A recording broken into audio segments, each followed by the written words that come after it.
Now I know what you're thinking. You read the title, clicked on this video, and said to yourself, okay, what is this guy on about? And not without fair reasoning. When you think of Stardew Valley, you don't think about grief, loss, or even general sadness. Stardew is a game that is often described as a cozy farm simulator, though the developer himself does not label it as such. That said, why would I take the time to write this essay? Why try to convince you that Stardew Valley is a game about grieving? I have a list of reasons, but first, some context. This is my kid. When I say that I love this soul unlike any other I've encountered in this life, I'm not exaggerating. Both of my children are priceless blessings, but let me tell you, raising a little girl as a dad is something truly special. Unfortunately, I only got to raise her for 13 years. She took her life in 2023. Your views on life, death, and love change when you lose someone close, and I lost a critical part of my innermost circle. My eyes and heart have been opened to the ways of grief. The world looks and feels different now. Aside from observing everything, including video games, through the eyes of a bereaved parent, Stardew Valley is something tremendously important, intimate, and sentimental to me. My daughter loved this game just as much as I do, and I have countless cherished memories of us playing it together. The game's developer, ConcernedApe, has given me a priceless gift in that sense. If you too have shared a video game experience with someone you love, you understand what I mean. So back to the point of this video. How is Stardew Valley a game about grief? Now let me be clear, I'm not saying it has surface level grief like other games such as Spiritfarer or Grease. In fact, Stardew would seem firmly anti-grief at first glance. For starters, the game is not a detailed narrative experience, which is by design. Though the denizens of Stardew Valley have rich personalities and detailed backstories, not much in the way of major plot development happens after the first 2 minutes of gameplay. How could a game with little semblance of a story convey grief? In similar fashion, Stardew Valley's graphics are comprised of whimsical pixel art, reminiscent of the 16-bit games from the 90s. Environments from the player's farm to Cindersap Forest to Pelican Town are packed full of colorful vegetation, worn paths, and inviting homes. The game is just so cute, so wholesome. You can decorate your house. You can put a hat on your cat. These little apple guys help you fix the community center. Many cutscenes are even accompanied by unique pixel art. How could a game so charming, nostalgic, and vibrant looking ever feel sad? Perfectly complementing Stardew's graphics, its soundtrack is a thoughtfully crafted catalog of songs that range from quiet and ambient to positive and motivating. I must literally resist the urge to go outside and plant crops every time I hear the summer theme, "The sun can bend an orange sky." I ask again, how can a game whose music invokes warmth and positivity address grief? My answer to these questions is yes. But why? Let's discuss the masterpiece that is Stardew Valley, and I'll share multiple examples of its quiet but direct nod to those who have suffered. Welcome to Gaming with Grief. Okay, so you've made it through my intro, but that doesn't guarantee that you've even played this game, so let me briefly explain what Stardew Valley is. Stardew Valley is an RPG created and published in 2016 by ConcernedApe after 4 years of development.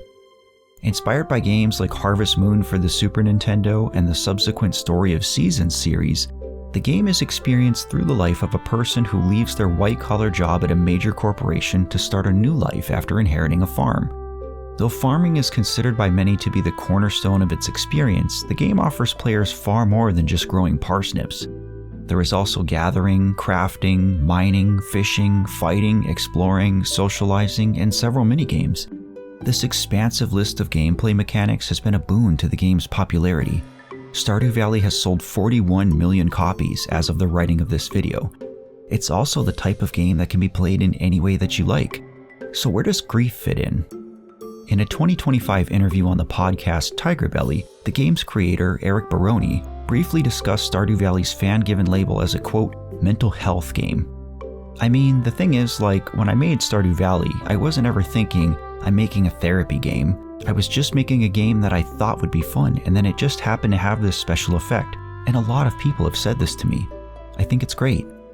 Okay, so some fans clearly agree that Stardew addresses some heavy topics. But is it enough to warrant this video, especially when you consider that the developer himself did not create the game with grief in the forefront of his mind? I'll let you be the judge. Here are my examples of how Stardew Valley addresses grief. Okay, the first example on this list is kind of a no-brainer. Like I said earlier, little in the way of any real story unfolds for the player over the course of the game. That said, the game literally begins with the player's grandfather passing away. His death and the inheritance of the farm are the catalysts that begin the player's new life in Stardew Valley. Sure, Grandpa presumably lived a long, happy life, and sure, seeing him cozily tucked into his bed lead us to believe that he died peacefully in his sleep, but death is death, loss is loss, grief is grief. The circumstances of one's death become largely irrelevant after enough time passes. It doesn't matter if they were 8 or 80. Once your person is gone, that's it. They're gone. And there is a void left in their wake that will never be filled. Yes, one can argue that Grandpa gifting the player his farm shows us that goodness can find its way into one's life after a loss, but his death is a prominent and pronounced example of Stardew Valley's commitment to not avoiding the topic of grief. It is, perhaps, the perfect way to start this game. Next, we have George, husband to Evelyn and grandfather to Alex. George is a crotchety old man with an often sour disposition. Bound to his wheelchair for the last 3 decades, he spends much of his time in front of the TV, only moving for meals, church, and the occasional holiday celebration. When the player first meets George, it's clear that he is neither open-minded nor generally positive. I'd go as far as to say that he is arguably the most unwelcoming townsperson at first. He voices his confusion and frustration over the quickly changing world, as many elderly people do, not understanding things like open homosexuality. But give it some time and a few gifted wild leeks, and George will start to open up, eventually sharing his tale. George used to work in the mines. 30 years ago, he had an accident involving dynamite while on the job. Though he survived, he lost the use of his legs. In the blink of an eye, George went from a strong, able-bodied man to someone who struggles to reach books on his bookshelf and mail in the back of his mailbox. He laments about not being able to play with Alex, who is always pursuing athletics. It affects his wife, too. On rainy days, Evelyn will tell the player that their roof is leaking. In his heyday, George would be up on the roof fixing it without issue. Now he relies on her for much of his care, as many physically disabled people do. What's important to understand about grief is that it's not just the loss of a person to death. I'll say that again. Grief is not just the loss of a person to death. Any significant change or loss of quality of life is worthy of grief. George lost more than his ability to walk. He lost a piece of his manhood. He lost his ability to provide for his family. He lost his independence. George isn't a grumpy old man just for the sake of being grumpy. George is grieving. Maybe you know someone like George in real life, someone who has become unable to do the things they enjoy doing and have adopted an unpleasant attitude accordingly. Keep this lesson about grief in mind next time you interact with them. Their life, like George's, changed in an instant, and that part that they lost is something they will grieve for the rest of their days. Next, we have Alex, who, like I just mentioned, is grandson to George and Evelyn. Alex is the town jock, a young, athletic man that exudes confidence. You can often find him outside tossing a football or running an ice cream stand near the museum. Alex comes off as a bit of a braggart at first. He has no qualms with walking around shirtless and often boasts about his athleticism, convinced he's destined to become a pro gridball player. He also seems to care a fair deal about his looks, saying he'd, quote, shave his head if the ladies didn't love his hair. This cockiness, however, is mostly a facade, a fairly common defense mechanism adopted by grievers and those with poor self-esteem. Initially, I thought maybe he was sent to live with his grandparents in Stardew Valley because he was a bit of a jerk, but I was a poor judge of Alex's character. Again, once the player builds enough friendship with Alex, a cutscene plays. Alex can be found sitting on the beach with a music box in his lap. The player sits next to him and he opens up about his childhood. Like many kids, Alex had a deadbeat father who was abusive for years until finally leaving. Unfortunately, his mother got sick and died not too long after that. That's how he ended up under the care of George and Evelyn. Alex openly laments about not only losing his mother, but also not getting the future with her that he thought he'd have. That's an important part of grief that often gets overlooked. losing the future you had planned with your person. In my case, this is all too painful since my daughter died so young. I'll never get to teach her to drive, walk her down the aisle, or hear the pitter-patter of her children's footsteps in my home. I have to grieve all of those things too. What's more, hearing the music box's sad, sweet melody reminds Alex of his mother, a sentiment that is undoubtedly bittersweet. All of Alex's bravado is melted away by the notes from that box. This is grief, people. It cares not where or even who you are. It touches every aspect of your life. Alex's loss is one of the best examples of grief in this game. It also goes to show that even the most confident, strong, and grounded people carry enormous pain that we may not see. One of Stardew Valley's most beloved social aspects is romance. The game offers 12 eligible partners, 6 male, 6 female, plus 1 bonus shadow boy, and encourages the player to build relationships with all of them to see if you'd like to marry one and start a family. Of the bachelorettes, we have Leah, an independent artist who lives in a small cabin south of the player's farm. One day, the player can enter Leah's home to find her on the phone with her ex-boyfriend, Kel. It's clear that Kel still has feelings for Leah and is desperately vying for her return to the city to be with him. She makes it known to him that he's crossing a boundary and tells him not to call again. Afterward, Leah opens up about their relationship. They live together in a small apartment in the city. Leah worked odd jobs and pursued art in her free time. The two barely made ends meet. Kel was not supportive of Leah's pursuit of art and pushed her to give it up in favor of a more lucrative career. She eventually had enough and left Kel, moving to Stardew Valley for a fresh start. Leah is an important example of Stardew's grief. Like with George, we're shown that grief can be more than just the loss of a loved one who has passed away. Anyone who has gone through the loss of a close relationship has also experienced grief. A partner is someone you inevitably end up building your life with and around. When that person is no longer serving that role in your life, that is a loss worth grieving. Though Leah is able to rationalize her decision and console herself, it's clear that she still cares deeply for Kel. A part of her likely wishes things with him had worked out. A breakup at age 13, a divorce at age 30, or anything in between. It all comes with a side of grief.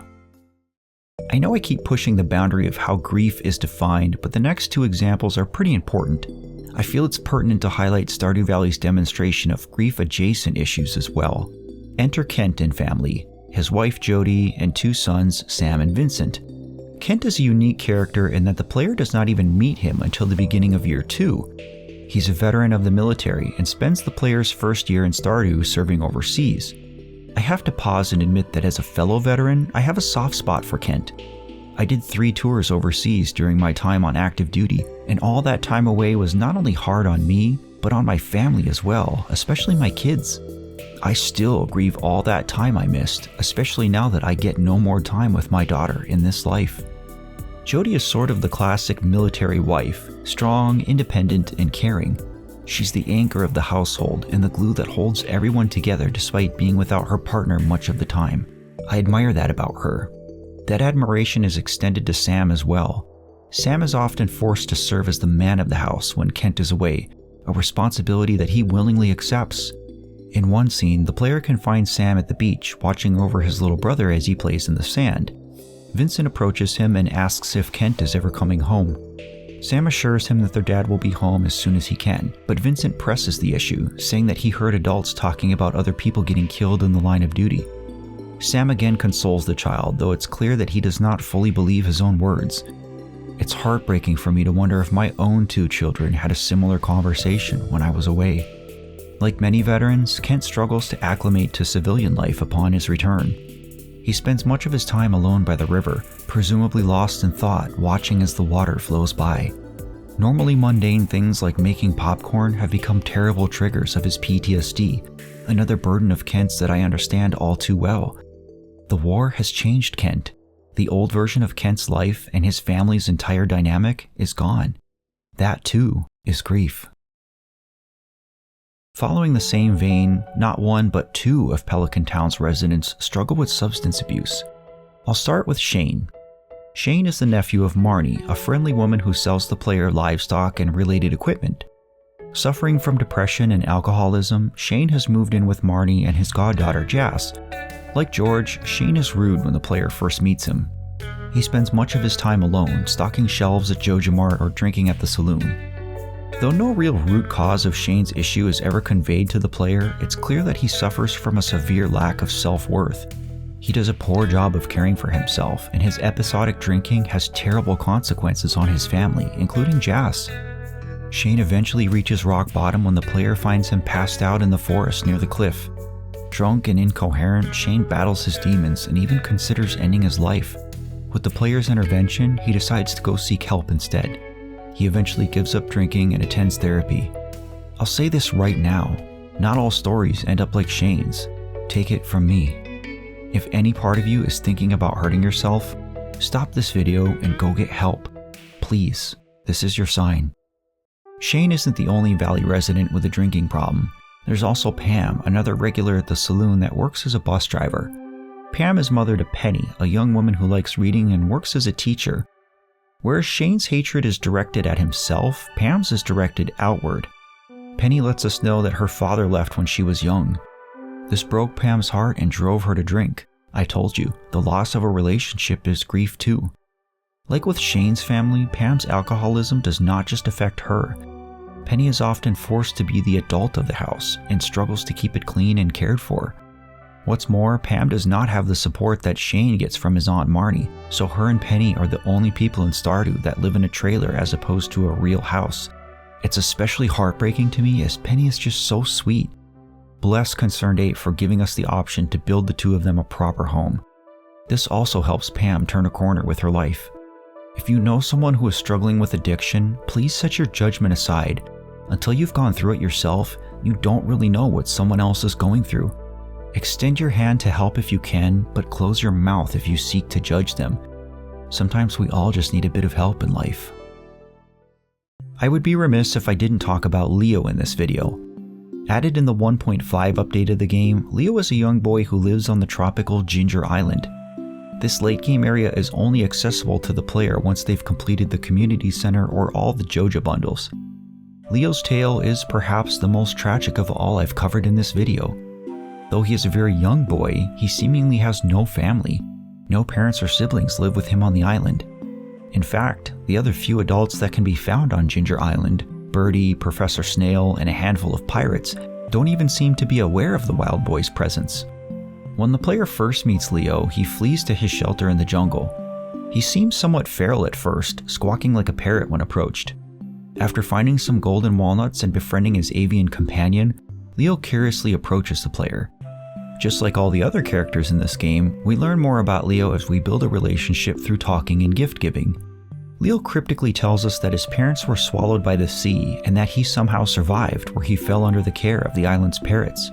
He immediately retracts this story, however, exclaiming that the tale was a bad dream and that he was born on the island just like the rest of the birds. This may seem a bit cartoonish as the parallels to Leo and the Jungle Book's Mowgli are uncanny, but the representation of trauma in this dialogue is actually quite profound. When you undergo a traumatic experience, your brain does all kinds of things to protect you. You become clumsy, lethargic, forgetful, and the memory of the event itself remains isolated and unprocessed. Though these can help you survive the immediate aftermath of a traumatic event, they do not serve your healing in the long run. Leo has become so dissonant that he literally believes he's a bird. His mind has gone through tremendous lengths to protect him from the trauma of losing his parents. And though eventually he is able to process his trauma a bit and admit that he knows the truth of his origin, it goes without saying that the heavy hand of grief grasps at him too. As a trauma survivor, I implore you, please remember that anyone who has survived a traumatic event has literally had their brain changed because of it. They may become confused, combative, reclusive, stoic, lethargic, or even deny the event happened at all. Give these people extra grace. If you're a trauma survivor yourself, consider undergoing specialized trauma therapy like EMDR. There is no panacea for trauma or grief, but getting the right therapy from the right provider can make a world of difference. I'm speaking from experience. So once again, I circle back to the main question of this video. Is Stardew Valley truly a game about grief? Not solely, But to me, the game clearly does not shy away from it, and that's just as powerful. I know that Eric Barone didn't set out to save the world when he was making this game, but there sure has been a lot of good to come from it. People don't generally seek grief in games. In fact, I'd say they more often use it as a distraction from the harshness that life can bring. I'm certainly guilty of that. So when a game like Stardew Valley comes along, one that is gentle, nurturing, fun, rewarding, and quietly weaves grief into its fabric, it's truly an occasion to pause and pay reverence to. How ConcernedApe was able to strike such a fine balance with this game, and whether he did so intentionally or not, is beyond me, but I'm very grateful for it. On those really dark days, the days where the void in my heart left by my daughter's absence is nearly too painful to bear, I sometimes pull her Switch out from the sealed container I keep all of her precious belongings in. I don't even touch it with my bare hands. I wear rubber gloves. I'll sit on the floor and fire up Stardew Valley. I'll walk around her farm, pick her crops, and pet her animals. For a brief moment, I can open up that time capsule and experience something she created while she was still here with me. And before the day ends and the game has the chance to save what I've done, I turn it off. The Switch gets put away, and I usually sit and cry for a while. This ritual, though extremely painful, is also wholesome and cathartic. It helps me heal one of the countless fractures in my old heart. I have wonderful memories of playing all kinds of games with my daughter, Kirby, Terraria, Mario, but Stardew Valley is perhaps the most special of them all. And even if what I've said about George, Alex, Kent, and the rest of the villagers isn't enough to convince you that this game is about grief, maybe my story will. Thank you so much for watching. If you enjoyed this video and want to support the channel, click that subscribe button. It's the best way to help me out and doesn't cost you a penny. Leave a comment and tell me about how Stardew Valley has impacted you, or perhaps recommend another game you think I should check out. If you'd like to hang out and chat while I play games like Stardew Valley, join us Wednesdays and Sundays right here on YouTube for live streams. Thank you so much for your support. As always, please take care, and remember to love yourself.